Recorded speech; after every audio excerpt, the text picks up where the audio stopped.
Some people call it the FIG. Some people call it FIG. Currently I have two roles. I'm the sports director, and I'm also the technical coordinator. The sports director means that in the sports department, where we have sport managers that help to run all of the major competitions throughout the world, I provide leadership for them internally out of our offices in Switzerland. Then, as technical coordinator, I am the glue, we'll say, of all 7 technical presidents. I meet with them regularly, and all of the elected presidents, my job is to provide leadership for that group as well. And me being a former men's technical committee president, I was already inside that group before. And that's why our former FIG president, Bruno Grandi, thought it would be good for me to come into the office and take this kind of role. And actually, just this week was the anniversary. 4 years ago, I resigned as the men's technical committee president and took the job to move to Switzerland and work out of the FIG office. Wow, it's been 4 years. 4 years now. Well, do you know what? I have other questions. How is it living in Switzerland? Well, the one thing about Switzerland that everyone will say is it's extremely safe here. I mean, how many countries around the world can 5 and 6 year olds walk to school by themselves and nobody's worried? I mean, they do that here. You know, some Japanese friends of mine said the only other place they really have seen this is in Japan, but here it's a fact. So extremely safe, extremely well organized, and for the most part, it's been a great place to live. You know, of course, language sometimes is an issue, but aside from that, living in Switzerland has been wonderful. And living in Lausanne, which is the Olympic capital of gymnastics with all of the other international sport federations. And then the area of the city that I live in is 40% people from outside of Switzerland. So you find a lot of people that are here for business, a lot of American companies, and a lot of foreign companies. Oh, that's very interesting. And is it a difference as you feel as a Black American living in Switzerland? Are there things you notice? I laugh because one of the administrators in my son's school, he told me a few years ago, he goes, "You're a rarity. A person of color, of Black color, that doesn't speak French in Switzerland, that speaks English, that is rare." And he's right. You have a lot of African French-speaking countries have people that have immigrated here, but to find people, American people that are Black, forget it. It's non-existent. Wow, that's really interesting. Yeah. So as you do this, because your whole career and your whole life has really been breaking barriers on so many levels. And I think especially for the audience and even us in gymnastics that are all up in gymnastics, right?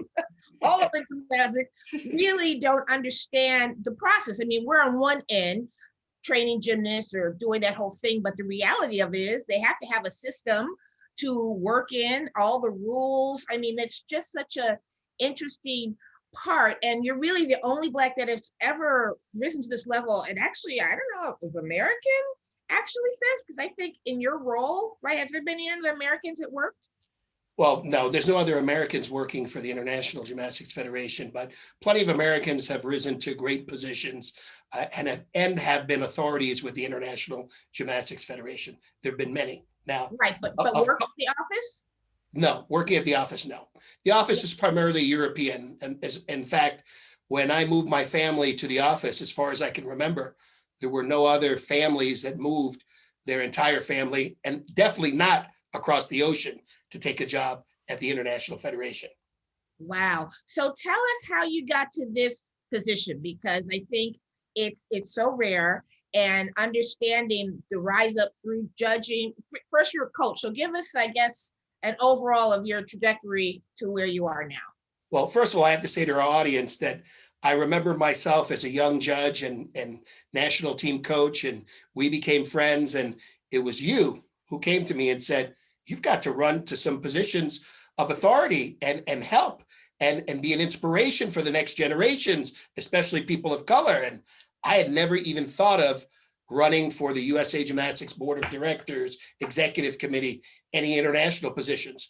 You were the first person to mention to me that that should be something that I look towards trying to do. And even as you said it, I wasn't very aggressive ever at trying to put my name forward for these positions. Other people kind of urged me, yes, move forward.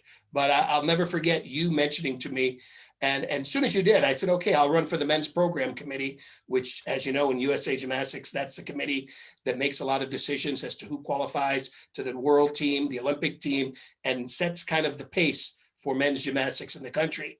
But it was your urging prior to 2000 that really kind of leapfrogged me forward and to be thinking that I could contribute.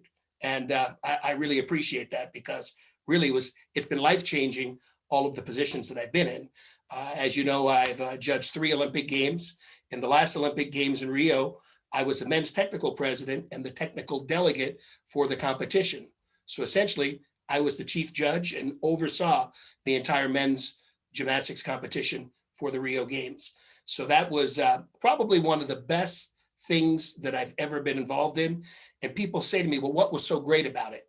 The Olympics are always great. But the most important thing to me going into the Olympic Games, and I had 4 years as president to try to make it a reality, I wanted to know that it didn't matter what country any of the male gymnasts came from, they all had an equal opportunity to win the gold medal. That was my goal from the start. And I had many positions prior to that I'll mention later. But for me, that fairness, I wanted, for example, people say, were you there so you could help the USA? Well, not directly. My goal was to make an even playing field so the USA athletes, Russian athletes, Chinese athletes, Mexican athletes, I don't care where they're from, even Zimbabwe, they all have equal judging. And for me to sit back at the games and watch the competition transpire and see that the 4 years of hard work with me and my technical committee had paid off. And really, it was anybody's opportunity to win.